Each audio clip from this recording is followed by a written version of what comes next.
And do you mind to shut the door on the aviary? Can you hear it really loud in the background? No, it's honestly, I think it's kind of funny more than anything. So it's just, I think it brings an aspect of nature to the show.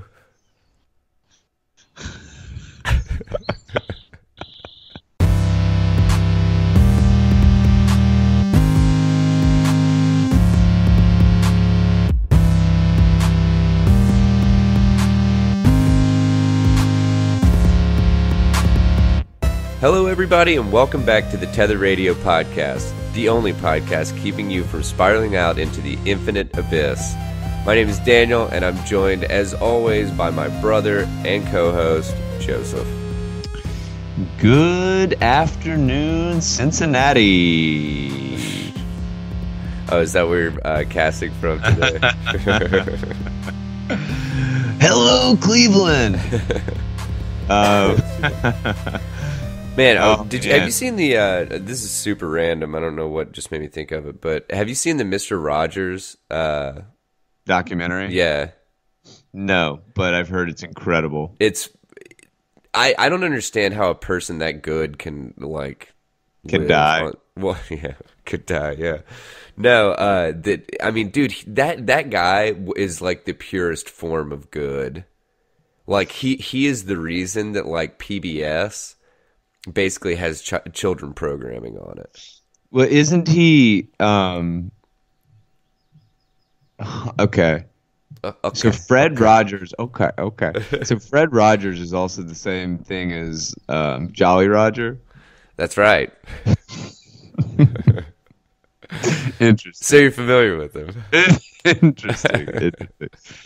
So what was one of the most striking things from this thing? Because I'm gonna give you a fucking hot take on a program I watched. Go ahead though. No, he went in front of Congress and to basically make a case for them to not pull the funding for PBS children programming, and he literally.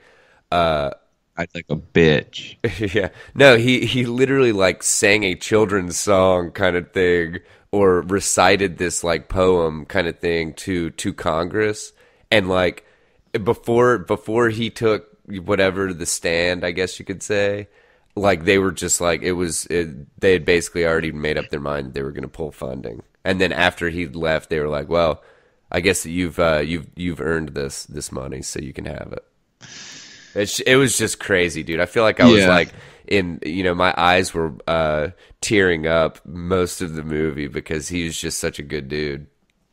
Well, and the thing that I think is super interesting about that cat, not only is he a good dude, but he is extremely logical. Yeah. About how society could be fundamentally better. Yeah. Yeah. I mean, it sounds like a just a silly thing to say, but it is about the kids, man. Yeah. No, exactly. Dude. And I mean, that's how everybody grows up and becomes, whatever. The Sacklers. No, just kidding. Ooh, good seg. No, that's not a segue. Until later in the show, I want to keep the audience on the edge of their chairs. Ooh, Sacklers. Wouldn't you like for us to give details? All right, so that actually is a semi-appropriate segue into the hot tip I was going to give. Okay. This Theranos documentary. Oh, yeah. Did you see it? No, I haven't seen it. I want to watch it, though. Dude. I mean, they were just fudging everything, weren't they? Well, so it's interesting. I'm not gonna spill the beans here because I want everybody to be able to enjoy this $9 billion scam as much as I did. But there's actually a good dose of fake it till you make it in there, which in many ways I don't disagree with, right? Mm. Because for a while they were actually keeping tests separate. There's like a different classification for tests that are being designed for like laboratory use only that are not patient facing or something, right? Yeah. And so they, it's just interesting because it was like they just put the cart before the horse, right? Which a lot of startups do, Yeah. and are able to kind of, bootstrap into what they said they could do. The problem is, and this is like my biggest takeaway from the movie, is that they were running this company like a tech company rather than a biotech startup, right? Yeah. And Yeah. the problem with the idea of a medical startup Yeah. is that in medicine there are just certain things that physics restricts, Yeah. right? Yeah. And so, for example, like they wanted to fit this battery of 200 tests Yeah. in this box that was the size of like a monitor or whatever. Yeah. I don't know if Yeah. you've seen this thing. I mean, it was larger than that, but Yeah. a small footprint they wanted to pack everything into. Yeah. And so the issue that they kept running into is people that designed this fucking equipment, right? Were Yeah. just like, you can't fit it in there, Yeah. right? Yeah. You just can't. And they would say, which this is classic Silicon Valley shit, right? They're just like, no. Well, maybe you're just not the right guy. Maybe you just Yeah. don't have the startup mentality, Yeah. And it's like, okay, well, and so, this is what I took away from it. And they get into this a little bit in the doc, but if you do that and you get it right, you're Thomas Edison. Yeah. Or Elon Musk. Yeah. If you do that and you get it wrong, you're Elizabeth Holmes and you might spend 15 years in jail. Yeah. And so that's the thing. I mean, Thomas Edison was saying that he had the incandescent light bulb invented well before he actually did. Yeah. And he was giving journalists stock in his fucking company to report favorably about his inventions and the state of his inventions, right? Yeah. So it's Dude, the business world has always worked the same. yeah, and entrepreneurship is the fucking, it's the bleeding edge, it's the Wild West. Like you promise things that are mostly there or are close, and yes, it is true that people have extreme beliefs in themselves and their teams, and they're able to pull off extraordinary things. I think what's interesting about this is that you don't hear in a lot of the entrepreneurship, rags, you don't hear about the dark side of entrepreneurship, which is that, I'm sure entrepreneurs have which I fucking shudder to use that word because it's such a popular term these days, but, I'm sure they have a higher rate of depression and alcoholism and all the things that come with that. Yeah. Because all the negative things that come with having a life that's fucking out of control because of the risks that they're taking. And you don't really hear about that. Here's what's interesting though. This is that at scale, right? Yeah. And I think that's the thing that's trippy is that like if you stopped Tesla right now and you said how much of this is real, I mean you could probably find something to put somebody in jail for. Yeah. Yeah. So anyway, I just thought it's definitely worth watching, and if you haven't seen What's it called? It's called I can't remember. It's called like Theranos. What the fuck? No, well, it's for all the listeners, if you want to check into the oh my gosh, I can't even fucking come up with It's his called the Inventor, Out for Blood in Silicon Valley. The Inventor, gotcha. And it is absolutely worth it. And what's shitty is Elizabeth Holmes, like, yes, she is fucking crazy in this documentary. And they do a very good job of painting her as just like this Bad shit. Yeah, yes. But it's like if she would have won, She'd be a genius. Yeah. There's a fine line between insanity and man. Yeah, it's totally crazy. But go ahead. What were you gonna say? Oh, I was just gonna say the Mr. Rogers documentary. I believe it was called "Would You Be My Neighbor." Would you? Okay. If you or the listeners want to check it out, I would 100% recommend it. Also watched an Andre the Giant documentary that I had not seen. Would highly recommend that also. Very, very, very good documentary. How would you what was that one? Was that on It Netflix? was sad, to be honest. No, it's on the Plex server that ET runs. And what was the uptake? And then we gotta launch into this. Yeah, we gotta launch into the real cheese and crackers. Villa's latest EP. No, just kidding. No, that was a shout back to either the last episode or the episode before. So, but anyway, I think college and shit. yeah, right. Yeah, go ahead though. Excuse me. It was just it was very it was interesting to think about. You don't think about Andre the Giant in the sense of existing anywhere other than in a wrestling ring.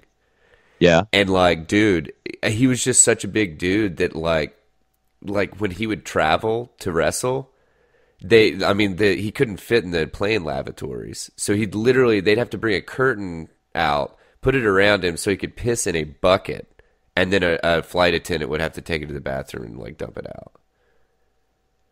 Because he did a lot of like Japanese wrestling appearances. Right. And then on top of that, dude, it's like sometimes the beds, like they'd have to push like 2 and 3 beds together just so that he was, could be comfortable. And dude, he died in a hotel room by himself. Like it was just it was intense, and he constantly had like back and knee and elbow problems and stuff because he had giantism, so it's like. But bodies aren't made to grow like that. It was basically I think it was like a tumor on his, or they suspected that he had a tumor on his pituitary gland, so his body was just putting out like HGH or whatever, like crazy. That's crazy. So he was like growing. Yeah, he was like literally growing most of his life, kind of thing. So anyway, we will launch into. I got nothing. Been watching too many movies. Don't have time for books. No, just kidding. But this motherfucker right here. Words. I pulled this article from 7 News Miami. A dude returned a library book 53 years late. So I just honestly it was super short little blurb or whatever, but I just thought it was really funny because he was basically picking he was going over stuff in his house to try to get rid of, and he found this book. And I feel like 9 times out of 10, if you found a book that was like that, you'd had it for that day. I'd hell, even over like a year, unless you used the library a bunch, I'd just fucking keep it, I feel like that this guy, he's probably like 57. He's 63. Oh, is he? Okay, all right, right. So he got it when he was 10. He got it when he was 10, and I don't know. What fucking book? That's what I want to know. The Family Book of Verse by Lewis Gannett. That's no like some advanced reading for a 10-year-old. Yeah, right. I don't know, man. Family Book of Verse. Yeah. Wait a second. Is that a? It sounds like a book from Harry Potter. It's definitely not Harry Potter. A little premature, or a little before Harry Potter. Let's see. The Family Book of Verse. But yeah, so he found it, and he was like, "Oh, this math isn't adding up, dude." He says that he got it from the library when he was 13, and now he's 63. That sounds like 50 years to me. Let me tell you something, dude. It is the fake news. The Family Book of Verse, a rich harvest of poems, old and new. God, that sounds so fucking boring. Something is not right here. Why don't you just like check out a dictionary? Yeah, that sounds weird entertaining. I think this guy's just looking for publicity. Yeah, most likely. But anyway, they were like, well, we're not going to charge you a late fee because if we did, it would probably be upwards of $2,000. So. So yeah, so And he nobody is going to place that kind of value on the family book of verse. yeah, that's exactly right. That's So exactly right. So he returns his book. He's all good. yeah, yeah. All right. Everything is good and right in the world now because the family book of verse has found its way back to where did it come from? The Memorial Middle School. So The family book of that's so verse. ridiculous. This motherfucker is maybe the most boring guy on the planet. You know, you know. Yeah, yeah, dude. He's and also here's the other curious part. Excuse me. Hmm. Is he living in his in his old bedroom? What's going on here? Yeah. That's actually I guess he does well unless he like He moved with it. Totally yeah possible. yeah but my thing is how would you had to pack it up once to move it, how would Bag you it not up. come to the conclusion to return it when you moved if you did move? So I don't know. I don't know, but I think we've squeezed all the content out of that story, so Yeah. let's cruise into As they wring their hands and throw the you know the peel of the shit story into the trash can. exactly. Let's wash our hands of that one. Okay, so this next one is you're gonna be breaking this next one off here, but homeless people uproot brick, dig tunnels beneath highway underpass. Jesus Christ, that is a lot of work, man. What's going on here Well, in Memphis? dude, and honestly, it's kind of kooky because Creepy, dude. It's creepy. it's very creepy. But yeah, so in Washington, Oh, it's in Washington. It was just in a Memphis newspaper. Okay. correct.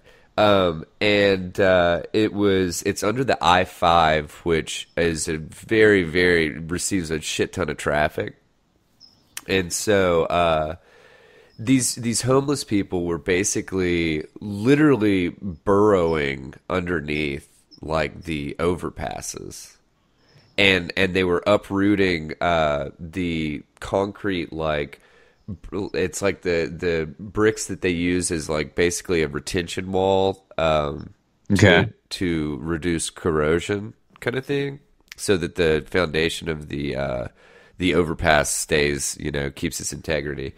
But the people, people are thinking, well, shit, dude, if these guys are like digging, or if these people are digging out dirt, and literally excavating underneath the overpass, it seems like, it's only a matter of time before you start having problems with the overpass.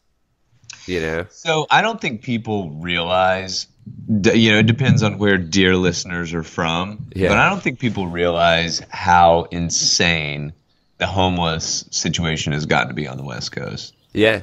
Like Yeah, dude. it is, it's almost hard to explain. I mean, dude, when we flew out for your graduation and we specifically asked you to take us down Skid Row, I mean, that was just like, or no, maybe we didn't ask you. Our Uber driver, we happened to be going like close to it or something. You pointed it out, and Right. it's one of these things that like you wouldn't fucking believe it unless you saw it, kind Right. of thing, Right. But yeah, it is an insane problem, and I mean all these fucking cities. Basically, apparently, it's getting really bad in Austin now, Right. also. Right. But all these cities just basically throw a fucking bus ticket, a one-way bus ticket, into these people's hands and just literally bus them to other cities. Right. Right. And it's just like it's super fucked. But in regards to this stuff, though, basically what has happened is I think they call it WashDOT or whatever. It's the Department of Transportation for Washington State. And people have contacted them, and they've basically been like, or WashDOT has contacted the police to try to get them to start removing homeless people from that area.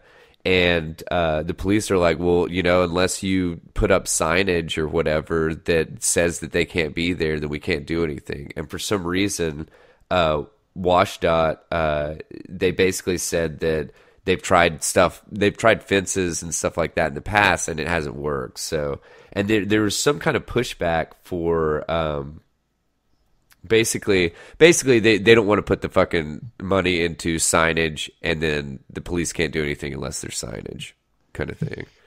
Yeah, well, it seems like that would definitely be a more cost-effective option than allowing whatever is going on, to go on with these folks burrowing underneath. I just think that it is pretty crazy, man, that I don't know, that things have gotten to this I don't know, dude, this like level of just insanity, man. Yeah. So I mean, dude, the West Coast, like, I feel like every time I hear something about San Francisco in particular, one of the first things that people talk about is the smell. In San Francisco? Yeah.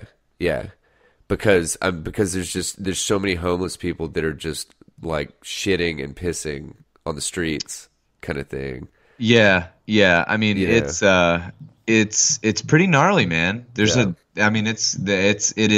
noticeable. I mean, like, I've been spending a little time back and forth between Atlanta and LA. Is the homeless problem in Atlanta very bad? No. Huh.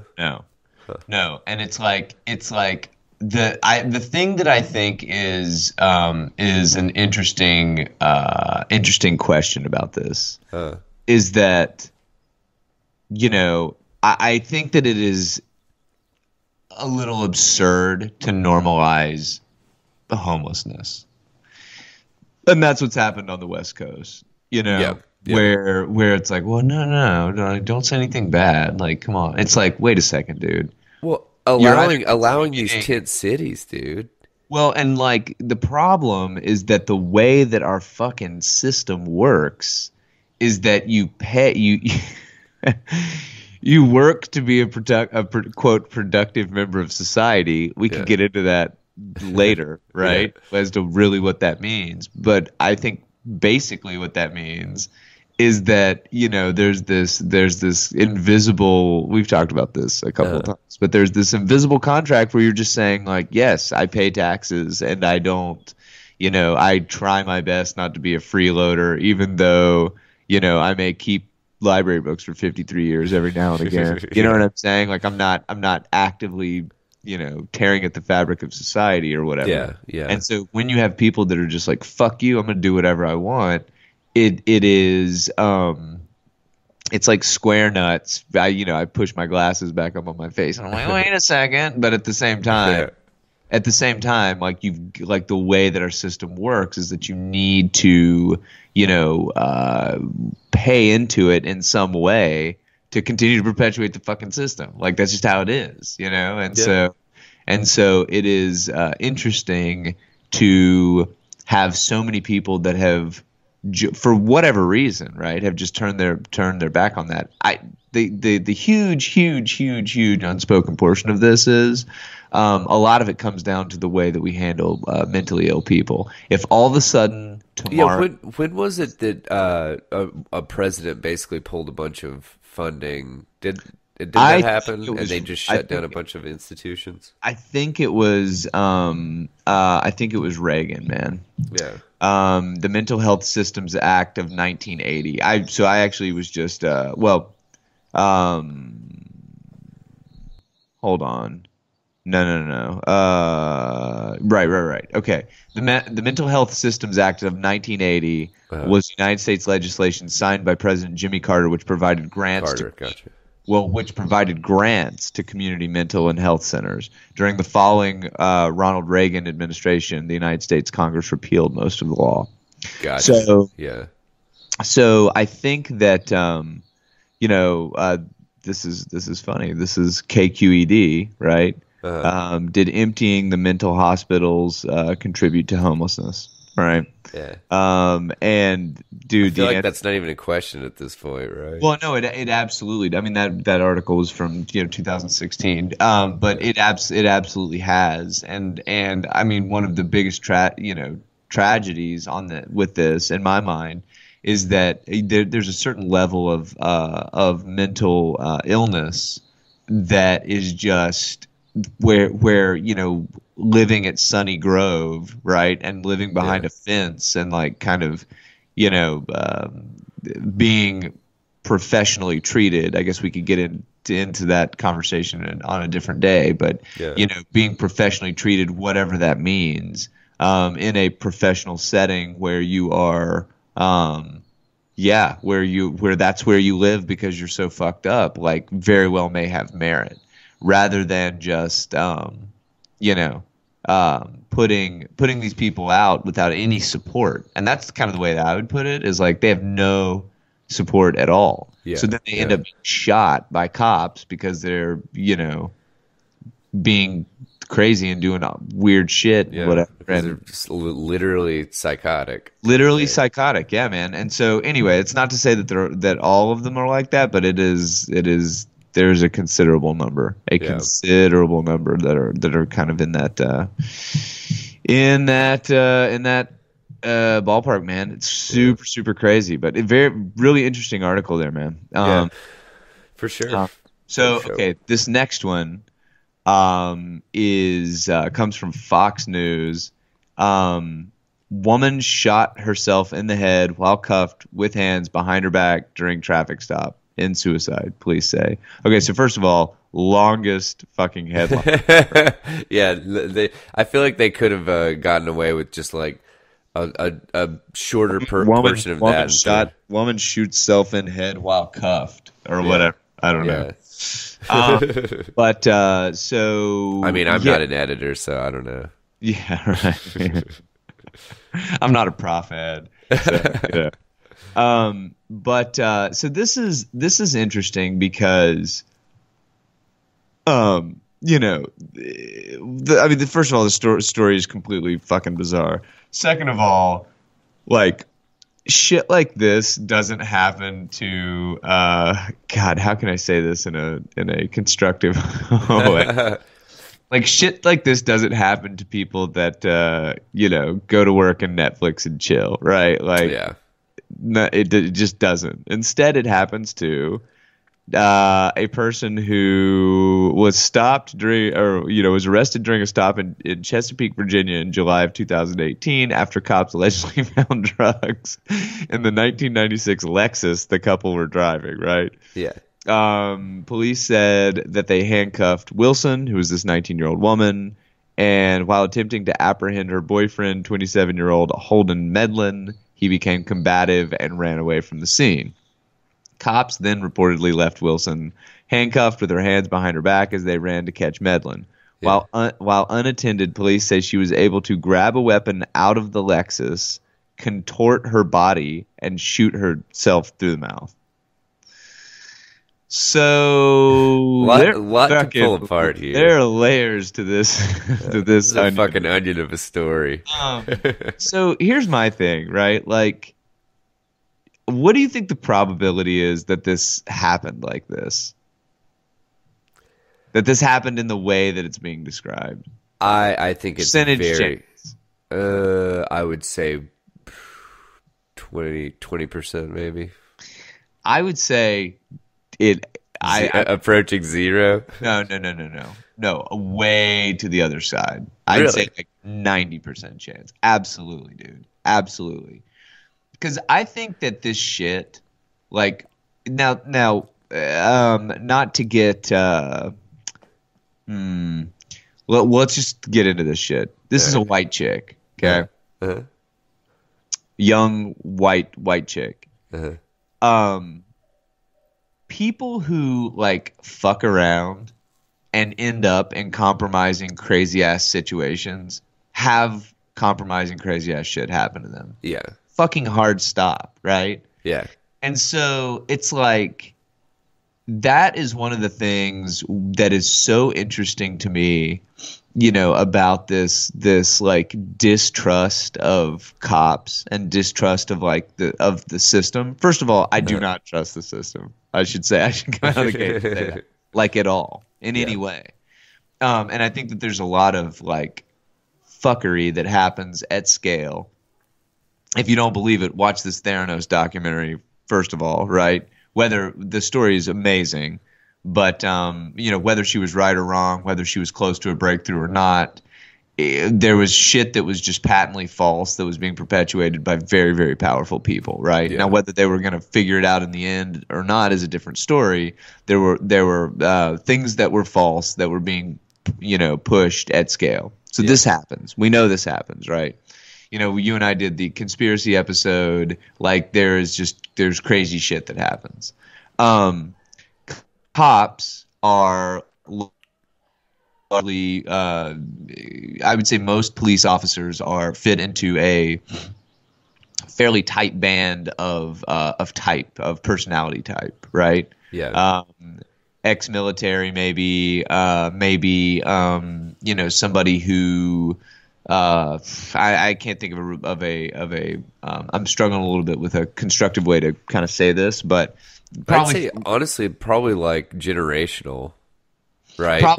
Like dad was a cop kind of thing. Yeah. That's a good point. Probably generational. Probably, someone who, I don't know, man. You probably have people who've wanted to be cops their entire life, and then people that have just fallen into it, and that's like pretty much, that's pretty much it, right? And so, and it's a hugely powerful position, and a lot of these people, probably went to, whatever. I don't know, but they are probably very similar personality types. Let me put it that way. And so you have this clash of like, people that may or may not be really excellent communicators. The cops, the police officers, right, are probably not fantastic communicators. And then they're clashing with people who are just fucking dumb and are doing like crazy shit, right? So, because, most people who are listening to this have a job, like do their thing, whatever, have something to drink on the weekends, whatever, drink throughout the week, smoke a little weed, do some drugs recreationally, what the fuck? But you're not like, you're not muling cocaine over the border. You know what I mean? You're not smoking meth in your 96 Lexus or whatever the fuck, right? And so you have this like total fringe of people that are doing crazy shit. And those people, if we were to plot the data on these people, like behaviorally fit in a certain category and probably like look and feel a certain way. You know what I mean? Yeah. Like, and so you hear this shit in Chesapeake, Virginia, a couple being pulled over. She's 19, he's 27, no judgment, everything's legal, like, whatever. But I know the 19-year-old chicks when I was 19 that were hanging out with 27-year-old people, it was like, hey, Tiff, who's your new boyfriend? You know what I mean? Yeah. And so it's just this. So this story, this is like a long fucking run for a short slide here. Yeah. This story sounds fucking crazy, but my point is, crazy shit happens to fucking crazy people that are doing crazy fucking things, right? Yeah. And so you're riding around in this car, you're getting pulled over for, drugs. They're chasing this dude that you're with down the street, and this woman ends up popping her fucking arm out of socket and shooting herself in the mouth. I'm like, if that is possible to happen to anyone, this is the person that would happen to. Yeah, I guess that makes sense. Yeah, it just seemed, to quote Bubbles on Trailer Park Boys, a bit fucky. Yeah. I mean, it's just I don't know. So anyway, that's just when you hear about people that, some of the like wild ass stories that have been told, specifically with cops, the Black Lives Matter movement, right? Uh, No doubt that there are bad eggs that do fucked up stuff. No yeah, doubt. And those yeah, people should be rooted out and held to, an extreme level of justice for sure. yeah, 100%, right? But you also have to factor, in my mind, the fact that like some of these communities that are being policed, whether right or wrong, right? yeah, Or whether this is right or wrong, some of the communities that are being policed have crazy shit that is going down in them. yeah, Crazy, crazy, crazy shit. yeah, And so to have, like a shootout, like in the Michael Brown situation, a shootout in the middle of the street, like what the fuck, right? And this yeah, guy gets killed, and they're like, well, the cop didn't do the right thing or whatever. It's just like, dude, the number of factors that just force multiplied whatever was happening in that situation, like who knows, yeah, yeah, So anyway, we can move on here, but it's just when you hear about this wild ass shit happening, and you're just like, wait, what? If that is your reaction, what you should take away from this is like, I must live a fairly normal life. yeah, yeah, Because again, yeah, I mean, it's just, I don't know. That's what I was when we were going through the articles, that was one of the things that was just so intriguing to me, is that, these wild ass stories like this, like, I mean, if it is possible that this thing could happen, like this is exactly who it happened to. yeah, yeah. Anyway, dude, speaking of, so we talked about Theranos a little bit earlier. We've got this kind of string on healthcare that we've yanked on a couple of times. Yeah. So break us off with a piece of this, dude. This might be a long one, and we've covered this before. We've covered aspects of this before, but get into this. Get into this. Maker of OCs, baby. Yeah, so I pulled this one from CNN, and it was OxyContin's maker is accused of fueling the opioid epidemic. Its new overdose antidote was just fast-tracked by the FDA. So this is, first of all, if you're not familiar, the maker of OxyContin is Purdue Pharma, of which is a privately owned company by a family by the last name of Sackler.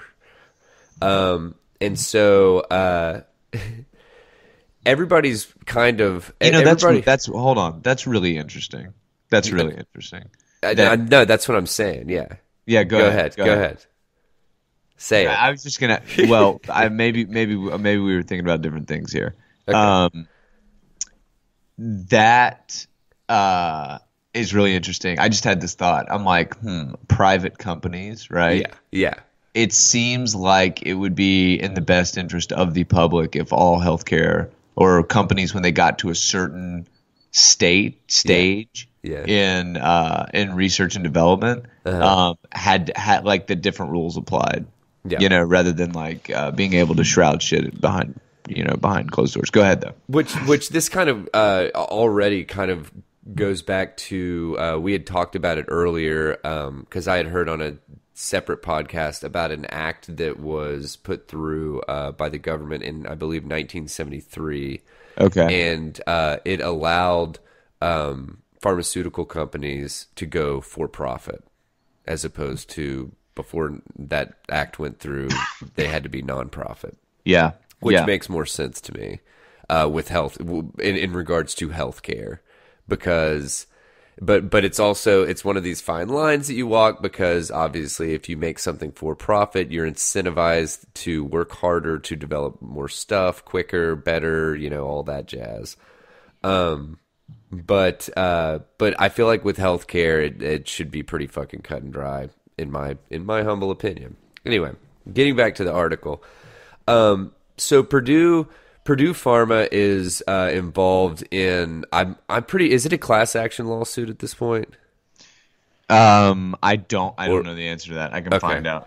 Okay. Well, I know that it's they are being sued by multiple I think multiple either cities or states or something along those lines, and I mean have thousands of cases against them at this point.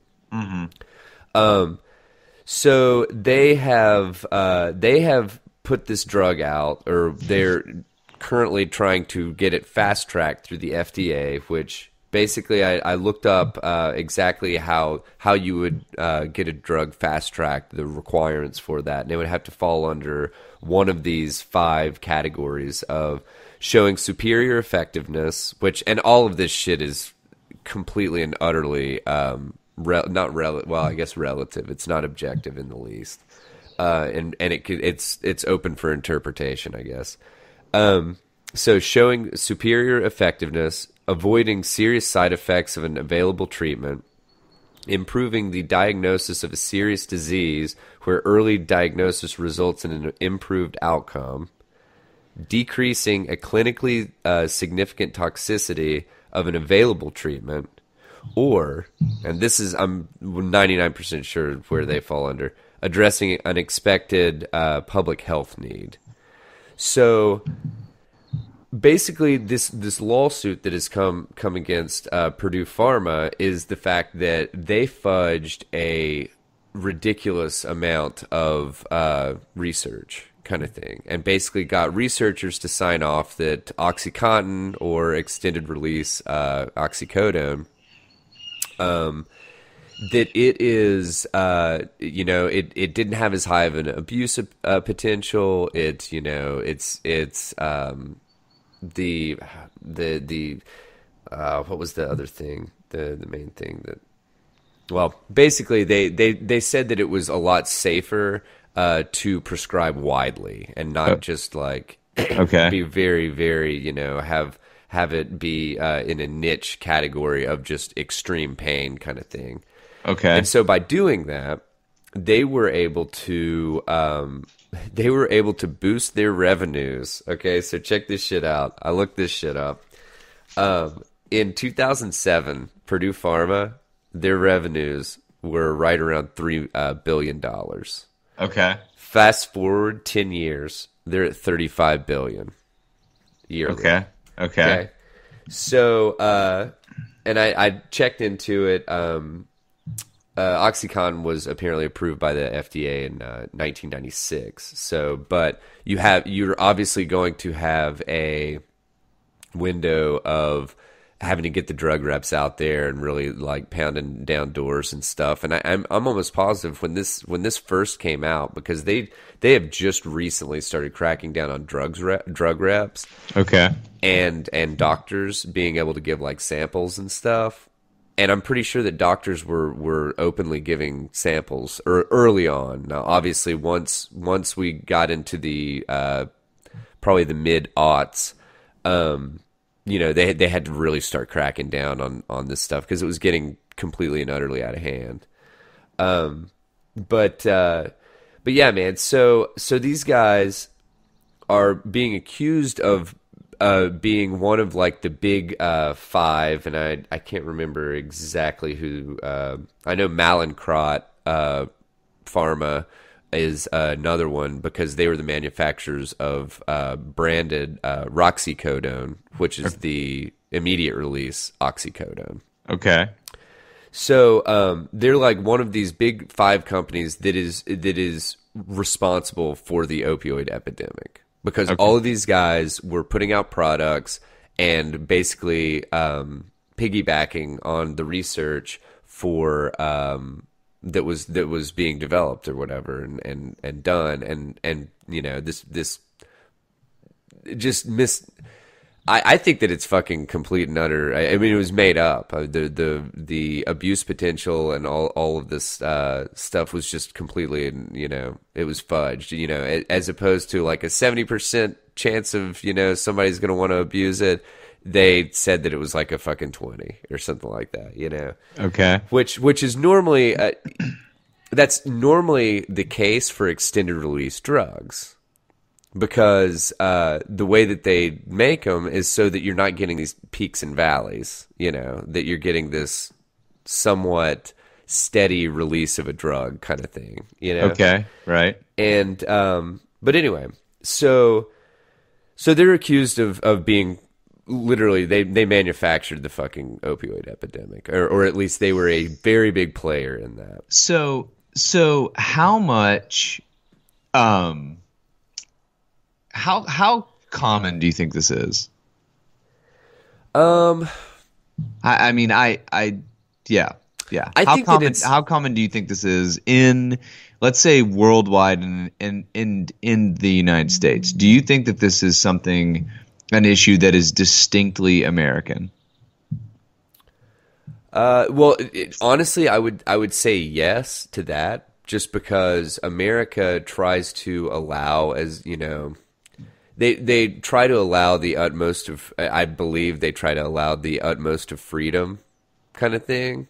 But the funny thing is it's, freedom comes at a price, kind of Right, thing. right. So it's like it kind of comes back to that invisible contract of being a part of society and stuff. And I think that a lot of other countries just allowed the population to almost self-police and just allowed Darwin to be at work a little more, you Right, know? right. And it's like, oh yeah, dude, you can have access to all these pills and stuff, and if you want to go overdose, cool by us, man. Just we'll pick up your body next week, kind Right, of thing. right. Whereas the United States, you have these people that will overdose or whatever and have like a sitter, like a drug sitter, with like some fucking naloxone nasal spray or something like that. Okay. And I don't think that I don't think that drug abusers, I don't think that they like obviously are trying to overdose or anything, or even want to get remotely close to that. The problem with it is that you get a higher and higher tolerance, and then you get a higher tolerance for the euphoric effects, but you don't get a higher tolerance for the respiratory depression. Right, right, right, So right. you just up it, up it, up it, up it, whatever, and then you end up basically just you stop breathing. So, but the other thing that this is kind of playing into is the fact that it's like all these people that have gotten hooked previously on OxyContin or whatever, some type of opioid. Now they've started really cracking down on prescribing and all this stuff, but you already have all these addicts out there already. So what's the next best thing that's going to be easy and cheap? Heroin. And then you throw in all of this stuff with the heroin being laced with fentanyl, which is an extremely potent opioid. And that's why, dude, I think that that's a big reason why, the overdose deaths and just overdoses in general have just fucking skyrocketed. Yeah.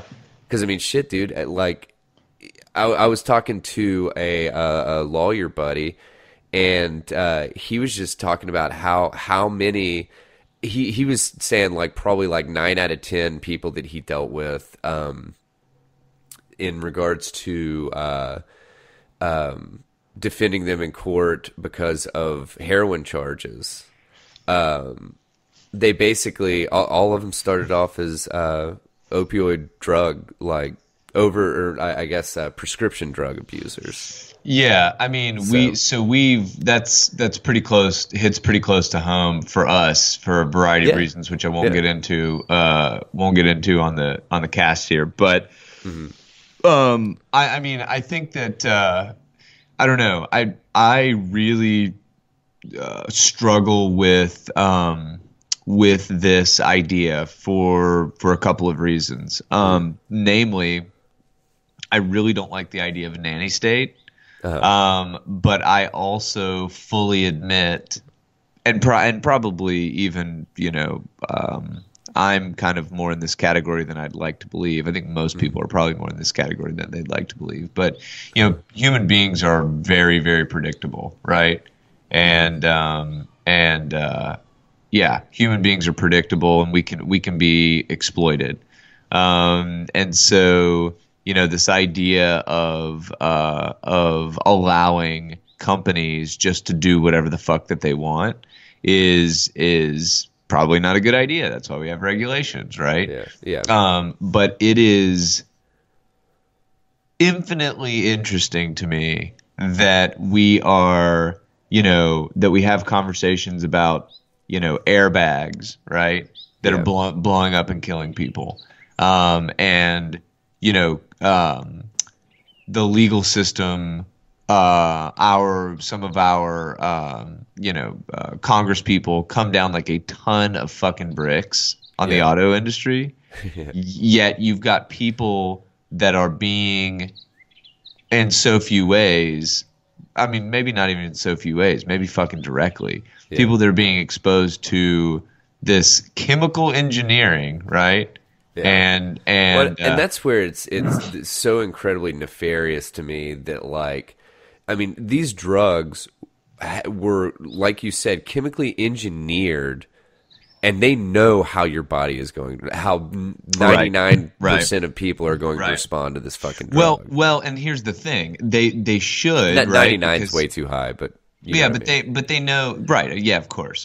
But I mean, they know how your body's going to respond, because the whole point is they're using this to block pain to Yeah. serve a purpose. Like I don't think for one second that they're like, actually, I'm not going to say that.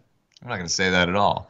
I was going to say I don't think for one second that they're saying, first and foremost, let's engineer, the next blockbuster drug simply because, people can't not take it. Yeah. But maybe that is the case. I mean, I dude, mean, it's like that's I probably yeah. wouldn't put it past these companies. Well, and the other thing is about this. Oh my god, I just lost my train of thought. But basically, the oh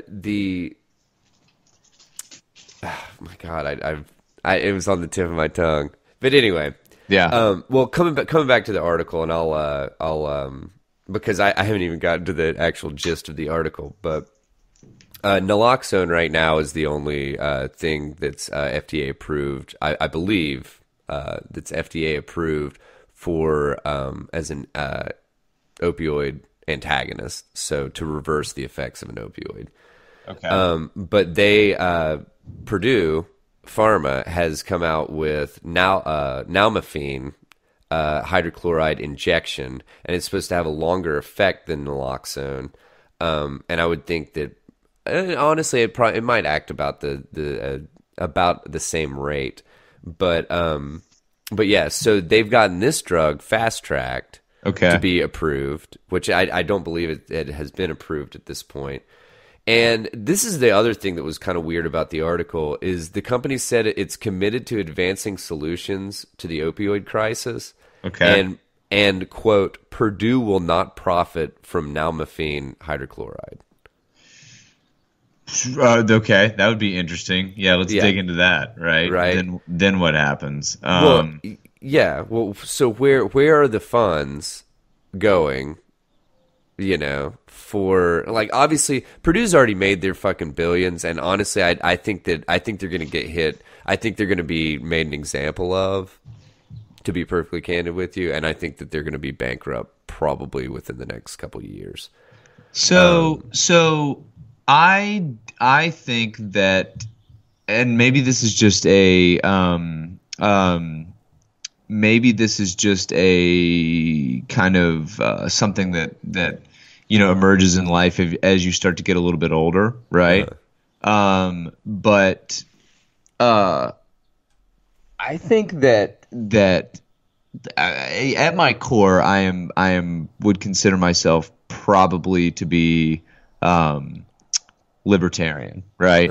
In that I'm what I'd love to see is a world where it's like you can do whatever you want, and so long as you're not like treading on somebody else's shit. Yeah, I fully recognize that's not realistic for 350 million people, without a doubt. Get it? I get it, and I've accepted it. That's fine.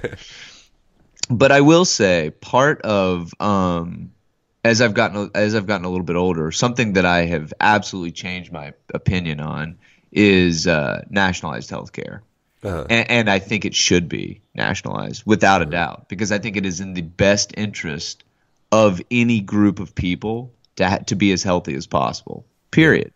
yeah, And I think agency is so misaligned right now, where you've got, particularly in the United States, but agency is just so insanely misaligned, where you've got a group that can, you know, through extremely complex and unclear channels Uh, can manipulate um, and change, and by way of those manipulations and kind of changes, navigate this insidious shit yeah, through a system, to then, for the purposes of simply profit, yeah, that is fucking crazy. That, I yeah, mean, that really, really, really, really is crazy. yeah. Um, and so, because Well, dude, I feel why like health is like the foundation of human rights. You know, in health, my I opinion, think that's it's well like put. To be a healthy person. You I know, think that's well put. And I was talking to my father-in-law about this a couple of weeks ago, and he was talking about how you're treated differently, like as you get older and you go into the doctor, right? And uh, like you go to like a health clinic, and people are like, "Oh, this old man, he's in here," and you're like, "Well, what does he want?" You know what I mean? And it's just yeah, kind of like, it's like one of these things where it's like, wait, what the fuck? Like, customer service is something that you have to consider. You yeah, know what I mean? Like yeah, in fucking healthcare, we're talking about your life. yeah, And these people are like dicking around with, you know, uh, whatever, 2 hour waits in a line or whatever. And it's not, yeah, it's not like this guy has poor health insurance. He does not yeah, at all. yeah, But I mean, I think that's the crazy thing, is like there should be a balance of how healthcare runs in this country. I think privatization for the purposes of creating competition, where the outcomes are the profit. You yeah, know what I mean? Like, positive outcomes mean you get bigger contracts. yeah, Like, that makes sense to me. And so I think having some, shadowy family that is pumping insane shit into the system is pretty unacceptable, man. Because, yeah, like, even, you're a trained pharmacist, right? mm, You think about this stuff, right? Like, there are a lot of people, but there are many, many, many, many more people than that don't have that training, or that maybe just aren't thinking about it, or whatever, or maybe don't have the capacity to think about it, whatever the situation is, yeah, that end up stumbling into a situation where they're 15 and their biology is such that they're gonna get fucking horribly hooked on this stuff, yeah, and they pop one of these suckers to party on a Friday night when they're in 8th grade. And I'm saying this because that it was the narrative where we grew up, yeah, without doubt, yeah, right? for sure. And then it ends up like ruining your entire fucking life. I don't know, man. I Yeah. mean, that's a So lot of depth off this article, but it's crazy. yeah, so I remember what I was gonna say earlier. The other thing that makes the pain management world so difficult to really objectively view is the fact that the our current pain scale is It's like all self-reported, isn't it? it's completely and utterly self-reported. Right, right, right. So it's like, if I consider myself to have a pretty fucking high pain tolerance. And so, I'm not even going to take like fucking uh, ibuprofen unless I'm really fucking hurting, kind of thing, Yeah, yeah, yeah. And so, I mean, like, I might report, I've got a broken arm, we'll say, and somebody else has this literally same break, same type of break, everything, and I might report like a 4, and they might report an 8. Right. Well, they're probably going to send me home with some hydrocodone, maybe, and then they'll probably cut them a script for oxycodone, kind of thing. Hmm. And the problem is then, we since we don't have an objective pain scale currently. I mean, they can look at like, you can look at symptoms of pain, kind of thing. So it's like elevated heart rate, maybe a breathing lighter and quicker or something like that, But it's lots of shit can cause that, Right, right, right, And right. so it's just it's a very fucking complicated problem, man, for sure. Because I Yeah, mean, there are people out there. Don't get me wrong, man. I think that OxyContin is a good drug. I think that it was just completely and utterly misused over the past of whatever 20 years, kind of thing. yeah. It's So just, and it's reached this fever pitch now, man. Because like yeah. It's just yeah. I mean, these are people's lives. It's crazy. yeah, It's it's totally just crazy. super kooky. So, but I'll get off my soapbox and we can cruise forward, man. Yeah, so this one was really really interesting to me. So excuse me. Um, the headline is, this comes from the Independent, a UK rag. Rwanda sparks human rights concerns in proposing world's first nationwide DNA database. Yeah. Hold on to your butts, as Yep. Samuel L. Jackson would say in uh, um, this is going to get fucking wild in the very near future. Okay. Yeah. Rwanda has proposed the world's first countrywide DNA database, a project that will involve collecting samples from all of the country's 12 million citizens in an effort to crack down on crime. Yeah. What the fuck? Dude, Right? this is fucking terrifying, to be honest. I mean, it is Not to be an alarmist, but incrementalism is here, right? Like, it's been used for decades, and it is now, we're getting to the point, like, if people need to understand what the fuck is happening, right? yeah. When Yes. your DNA goes online, like if you have a third fucking cousin in Rwanda, a fifth cousin, any if you are related in any way, which most of us, you know, and maybe 10 people removed, or whatever, however that math works out, somebody's related to somebody in Rwanda. You know what I mean? Like, Yeah. and Kevin Bacon is related to someone in every fucking Rwandan. As long as Kevin Bacon doesn't take these DNA tests, dude, everybody's safe. Yeah, that's exactly right. That's exactly right. But if Bacon hops on board, oh brother.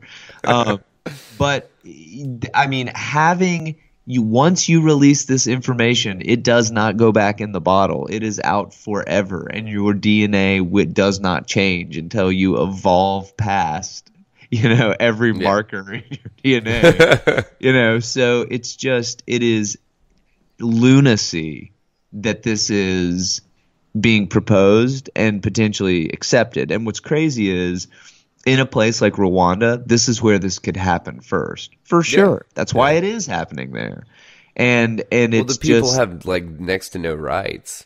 next to no basically, right? rights. And if you start to push this type of system out in a place like Rwanda, like, good fucking luck, dude. I mean, it quickly gets rolled out in Eastern Europe. It quickly gets rolled out in Asian countries where people have Southeast Asian countries where maybe people have less rights, and you see this kind of push its way, even indirectly, into mapping the entire DNA set of all human beings, right? Yeah. If Well, all it's like, these dude, countries- this could be in China. It could be like Getting something, buzzed. I'm getting Say buzzed what? here. Getting buzzed. Oh shit, dude. I'm getting buzzed. No, I'm actually doing this podcast overlooking a beautiful scene outside here, and so Nice. I just got buzzed. Might have some environmental noise. Yeah, that's exactly right. That's exactly right. But I mean, that's crazy to think about, right? Because I mean, I wonder if we took a look. I mean, we could probably figure this out if we worked hard enough with a pencil and paper. But if you took a look and you said, okay, Rwanda comes online, okay, Eastern Europe, places in Eastern Europe come online, okay, some more of Africa comes online, got it. Places in Asia come online. At what point are you indirectly just mapping everybody? Yeah. because everybody came from somewhere, you Well, know? and they've already said that like they don't need your specific DNA to know your specific That's DNA. exactly right. That's exactly So right. So this is an existential threat to the DNA that define, or excuse me, the data that defines you. yeah, And it is fucking insane that this is buried, that this is not headline news. And you yeah, know what? You know what's shitty? It's happening. It will yeah. happen. It is happening. Period. There is no there. You're not going to fight against this because people just don't understand it, and we don't have the time to rally the troops to push back on this shit. Well, It's and it's it's coming it's like too this quickly. China's social score shit, kind Yeah, of. yeah, That yeah. it's It like, is. oh, well, maybe if your social score gets low enough, you have to submit a DNA sample, you know, Yeah, to get it back or up. something like that. Imagine, Yeah, to get imagine, it back up. Yeah, imagine that situation, right? Where they're like gamifying, collecting your DNA. yeah. So, whatever you took a shit in a potted plant or whatever. And now now you're now you've got a 4.3 banger, and you need to get back up to Over 5. over 5. Yeah, to be able to have a coffee at your favorite coffee shop. I mean, it's what's crazy is maybe Excuse me. that's not far off, right? Yeah, no, you're right. You're right, Um, man. But You're anyway, right. so it's coming. It's gonna happen. Y'all hop in and check out this article because it's bananas that we're talking about this and it's real. That's the part to me that is so wild. And it's happening. So there you go. Um, Anyway, trucking on here, man. I thought that this one was pretty interesting. On the scam that lets advertisers make money by draining your phone, right? Your Uh, Android phone. And uh, you actually posted this, right? uh, uh. But hidden video ads that nobody ever sees can fool marketers and drain batteries. I love this because of a conversation you and I had probably mid to late last year Hmm. about Facebook over reporting views. Do you remember Yeah. this? Oh yeah, dude. And there was like By like what, like 900% or some shit yeah, like like that. it was like from between 75 to 900%, right? 75% to 900%. Yeah. And so this is the kind of shit that will be squelched, I think, in short order. But we've talked about this. We've talked about this a little bit. But I'll hop into this article here and kind of reskin it for you. But in a nutshell, ad digital advertising is a complicated ecosystem. You've got tons of obfuscation through the supply chain of digital ads. And so you've got the people that are creating ads. Those ads go to publishers, or excuse me, those ads go to people that sell streams of ads to publishers, and then publishers publish these ads on their websites. So if next time you're on a website, take a look at it. Take a look at the advertisements that you're seeing, in the margins, or I mean, some of them are so grotesque that you can't click around on the website. But the way to think about it is that each one of these little boxes, these little windows that shows you an ad, that is like like a window or like a delivery pipeline Mhm. um, to an ad server, a group that is selling this ad space. And so late last year, I was interviewing with a company that created some software to be able to figure out what ads were malicious and the quality of the ads and all this kind of stuff, right? And and so I learned a lot about this space. And so suffice to say here, digital advertising is incredibly obfuscated. What people are paying for, they have really no idea if they're getting what they pay for. And there's nobody's really aligned. There's no like good rationale to ensure that not good rationale, but like there's no effective system as it stands to really figure out the quality of the advertisement that's coming through, Yeah. the provenance of that advertisement, and it's just a really hard ecosystem. So adding to that is shit like this, which this is called ad stacking or ad stuffing, right? And so basically, what happens is that these ads will run. So legitimately, in a database somewhere, it is being recorded that the ad was viewed, quote, viewed or run, but it's just happening in the background of an application, so that you never actually see it, but the fraudster is triggering the ad to run so that Then they get that another they like view. so that they get paid for it. That's Yeah. exactly right. Yeah. So anyway, I mean, there's not a whole lot to discuss about this, but Uh-huh. I just think it is interesting because we have outpaced, our ability to manipulate this technology has outpaced the tech itself. Yeah. Yeah. Yeah. Yeah. And so we are in a situation where, man, I mean, people are making millions and millions and millions of dollars off of just this crazy manipulation of this technology, specifically in digital advertising. I don't know that Which there's any I more to say about it, but Well, no, I thought that like Google and like Firefox and all these internet browser developers, I thought that they were supposed to be like kind of cracking down on like super, not malicious ads, but just like I can't remember what website I was on like semi recently. It was almost, I think I was looking up like a recipe off Pinterest or something like that. And when I right, went to the Origin website, right, dude, it was all I could do to get to the fucking recipe.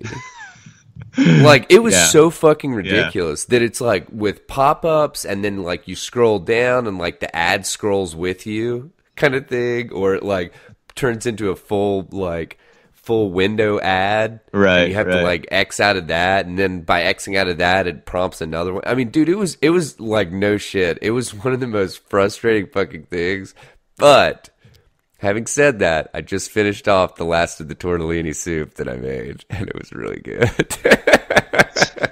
Tortellini soup.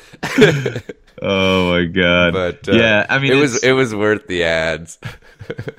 dude, it was worth the ads. Yeah, exactly. That's exactly how people think about it, I guess. But Yeah, anyway, it's an interesting thought on this tech, man, and like yeah, how jacked the system is. It's pretty yeah, fucked up. yeah, And I mean, we're going to see a lot of changes in this. I mean, again, we talk about this all the time. This is why people are so excited about, from a fundamental level, the idea of blockchain, even though it's a horrible fucking use case and we're super, super far away from being able to use it in this way. yeah, But that's why people are excited about it, because you can have a little bit more transparency in how these really, really complicated data ecosystems work. yeah, Um, yeah. so so we'll see what's up there. But so did you want to maybe wrap us on the downbeat here with this measles outbreak? Yeah, we can do that. You don't want to do the Instagram thing? Just want to Oh, skip it? oh, I skipped it. Okay, yeah, let's Yeah. go. Let's go. Okay. So yeah, I pulled this one from Engadget, and Instagram is the latest hotbed for conspiracy theories. Now, I thought that this was kind of interesting, and after Joseph and I spoke a little bit before the show, when we were actually like aggregating articles and curating, I guess, because Instagram is a Facebook property. So basically what they've said in this article is the fact that all of these tech companies are cracking down on people perpetuating either just false or fake news, misinformation, conspiracy theories, just all this stuff that and getting deplatformed like crazy, yeah, right? yeah, correct. And so a lot of these people, or at least according to The Atlantic, they feel that the internet's new home for like conspiracy theories and everything is Instagram. Right. And they also point out in this article, which I didn't really think about, but like when you think about the user base for Facebook these days, to be honest with you, I feel like there are a lot of people that it's almost moved to, it's stuck with a generation kind of thing. Right. And I feel like Instagram is kind of the next generation of Facebook kind of, or social media, I guess. Wait, what do you mean by that? Okay. What do you mean by that? I feel like the user base is aging for Facebook. Right. Whereas IG is kind of a new, fun, novel thing, and so they've got a younger user base. Right. That's kind of what I was attempting to say. Right. But the thing that they bring up in this article is the fact that a lot of the users for Instagram are younger, and so they might be a little bit more malleable in regards to seeing conspiracy theory stuff and basically taking it hook, line, and sinker. Okay.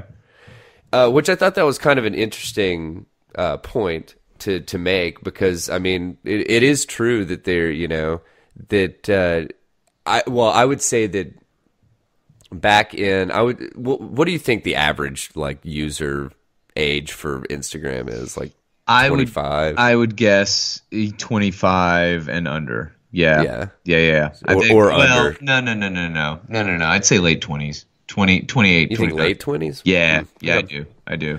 Well, yeah. So anyway, they basically have said that these people are being fed this information that they're most likely not going to read much into it past what they see on the social media post kind of thing. Right. So it's like instead of saying whatever they're turning the frogs gay or whatever. Right. Or whatever the fuck it was, Right. Some kind of stupid thing. They'd literally see a post of, and I think that you're limited to like maybe 2,000, 2,100 characters or something like that for like Instagram. And so somebody will like put a little blurb about how they're turning the frogs gay or whatever. And people are just starting to take that shit as well. I saw it on social media, and a lot of people were retweeting it. So if a lot of people are paying attention to it, it's got to be true. Right. Kind of thing. Right. And so the other thing that was very interesting about this was, like I said earlier, Instagram is a Facebook property. Right. So it would seem like if you got deplatformed off Facebook, you would immediately get deplatformed. It would just whatever, they'd be connected almost kind of thing. Right. But when Engadget was looking into the specifics on how like the terms of use or terms of service or whatever terms and conditions for how they differed between Instagram and Facebook, it's like super, super unclear. Which, yeah, I mean, but I think surprise me. I think they want it that way, dude. They want it that way because it's like Facebook is only against conspiracies and only deplatforms people because it works in their interest, right? Yeah, exactly. Like if nobody gave a shit, they would be all about it because really what they care about is engagement, right? And so this idea, dude, that like Facebook is some fucking moral authority is just absurd. Oh, it's completely absurd, dude. I mean, like, the fact that they even say in this article that, like, a lot of, which, I mean, I guess it is teenagers. They say a lot of teenagers normally get their news from social media. Right. That just, like, makes me sick to my stomach to hear.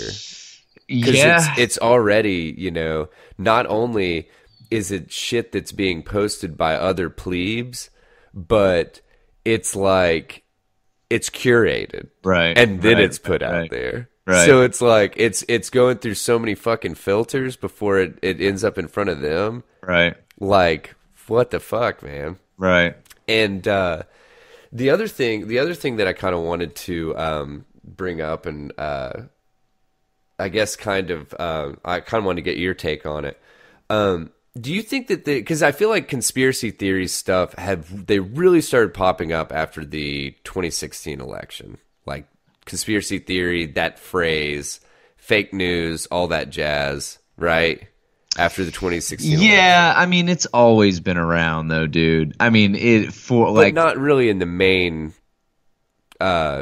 mainstream media. I feel like hasn't covered a hell of a lot. But I could have I just don't not know. been paying attention. So. There was there were documentaries at scale, dude. Like Loose Change was one about 9/11. I mean Kennedy and the I don't know.